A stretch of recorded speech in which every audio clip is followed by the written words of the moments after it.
El gobierno de Gustavo Petro recibe una economía en un panorama totalmente inédito. Apenas el mundo está tratando de salir de los efectos negativos derivados de la crisis del COVID-19 cuando enfrenta la amenaza de una recesión que tomaría realmente de golpe a las economías avanzadas y más poderosas del planeta, al mismo tiempo que el mundo se abalanza en un sinfín de presiones inflacionarias que obligan a que los bancos centrales actúen con restrictivas políticas monetarias, aumentando las tasas de interés. En materia de crecimiento económico, el gobierno de Gustavo Petro recibe a la economía colombiana con los mayores niveles de crecimiento a lo largo de su historia. Durante el 2021, la economía colombiana creció a la histórica tasa del 10.6%, pero en el primer trimestre del año 2022, este maravilloso crecimiento no ha sido la excepción, va a un 8.5%, y muy seguramente para el segundo trimestre se crecerá al 12%.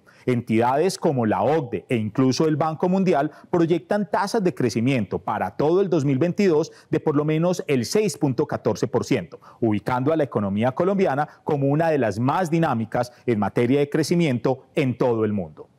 En materia de inflación, el gobierno de Gustavo Petro recibe a la economía colombiana con una inflación durante el mes de junio del 9.67%, la más alta en los últimos 22 años. Pero según las proyecciones y las minutas de la Junta Directiva del Banco de la República, muy posiblemente el clima de recesión a nivel mundial podría ubicar la tasa de inflación a finales del 2022 en el 7% y podríamos estar de nuevo en el rango meta, eso sí, dependiendo de las acertadas posibilidades de política monetaria que tome el gobierno y el Banco de la República, con una inflación muy posiblemente del 4% para el año 2023.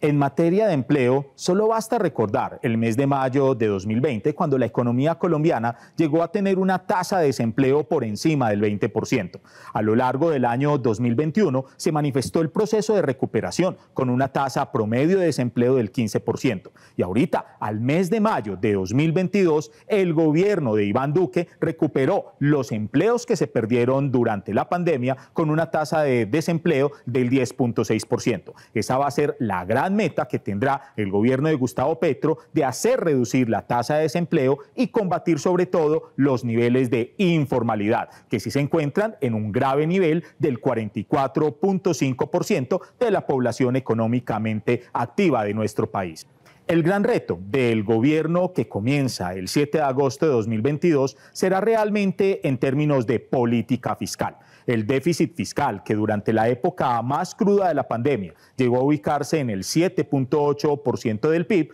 a lo largo del año 2021 se redujo en el 7.1%. Y con el buen comportamiento que se proyecta tener en términos de crecimiento sumado a los favorables precios del petróleo, el 2022 muy seguramente bajará al 5.6%. No obstante, nos enfrentamos a unos anuncios todavía no conocidos de una reforma tributaria que golpeará a todas las clases sociales en nuestro país, donde realmente se busca recaudar entre 50 y 75 billones de pesos, lo que históricamente nunca ha logrado ser conseguido en nuestro país, a sabiendas que el máximo nivel de recaudo ha sido de 16 billones con una reforma tributaria, máximo aún cuando el historial reciente de nuestra economía ha tenido maravillosos niveles de recaudo. Solamente durante el año 2021 se recaudó un 18% más de la meta total de recaudo, con 175 billones que se recogieron para financiar el presupuesto y los gastos del 2022.